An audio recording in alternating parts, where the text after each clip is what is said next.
کوئی مجھ سے پوچھے کہ اقبال کی عظمت کا راز کیا ہے تو میں کہوں گا کہ اللہ تعالیٰ کی ذات پر غیر متزلزل ایمان اور عشق رسول صلی اللہ علیہ وآلہ وسلم کی دولت۔ قلندر جز دو حرف لا الہ کچھ بھی نہیں رکھتا، فقیہ شہر کاروں ہے لغت ہائے حجازی کا۔ اور اپنی اس بات کی تائید میں یہ دلیل دوں گا کہ اللہ تعالیٰ کی صفات لازوال ہیں، اور قرآن اللہ تعالیٰ کی کتاب ہے، اس کی صفات بھی لازوال ہیں، اور اس کی جو تاثیر ہے وہ بے پناہ ہے۔ اب جو کوئی پورے اخلاص، درد مندی، دل سوزی اور اللہ اور اس کے رسول صلی اللہ علیہ وآلہ وسلم کے ساتھ غیر مشروط محبت کے ساتھ اس میں غوطہ زن ہوگا، اس کے کام اور کلام میں بھی حیرت انگیز اثر پیدا ہو جائے گا۔ اس کے کام اور کلام میں بھی قرآن کی صفات کا پرتو جھلکنے لگے گا، قرآن کی صفات کا عکس نظر آنے لگے گا، اس کے کلام میں بھی روحانی طاقت پیدا ہو جائے گی، وہ بھی دلوں پر اثر کر کے ان کو تڑپا دے گا،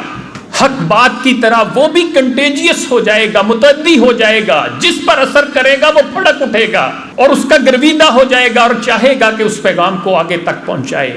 یہ جس شخص پر اثر کرے گا اس کی نظر بدل دے گا، اس کا جہان بدل دے گا، اس کی دنیا بدل دے گا، جیسے قرآن بدل دیتا ہے۔ فاش گویم آنچے درے دل مزمرست، یہ کتابیں نیست چیزیں دیگر است، جو میرے دل میں پوشیدہ ہے کھل کے بتا دیتا ہوں، یہ کتاب نہیں ہے، یہ کوئی اور ہی چیز ہے۔ چون بجاں در رفت جہاں دیگر شود، جہاں چو دیگر شد جہاں دیگر شود۔ یہ جب روح میں سما جاتی ہے تو جان بدل جاتی ہے، اور جب جان بدل جاتی ہے تو جہان بھی بدل جاتا ہے۔ نظر آئے گا اسی کو یہ جہان دوش و فردا، جسے آ گئی میسر میری شوخی نظارہ۔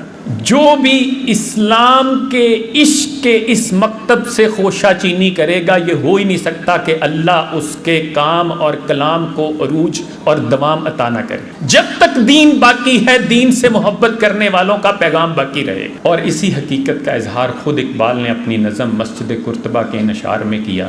آنی و فانی تمام معجزہ ہائے ہنر، کارے جہاں بے ثبات، کارے جہاں بے ثبات، اول و آخر فنا، باطن و ظاہر فنا، نقش کہن ہو کے نو، منزل آخر فنا ہے، مگر اس نقش میں رنگ ثبات دوام، جس کو کیا ہو کسی مرد خدا نے تمام۔ مرد خدا کا عمل عشق سے صاحب فروغ، عشق ہے اصل حیات، موت ہے اس پر حرام۔ اے حرم قرطبہ عشق سے تیرا وجود، عشق سراپا دوام جس میں نہیں رفت و بود۔ یہ عشق کی طاقت ہے جس نے اقبال کے کلام کو عروج عطا کیا ہے اور اس میں رنگ ثبات دوام پیدا کیا ہے، اور یہ لاہور سے تا خاک بخارا و سمرقند امید، آرزو، محبت اور زندگی بانٹ رہا ہے۔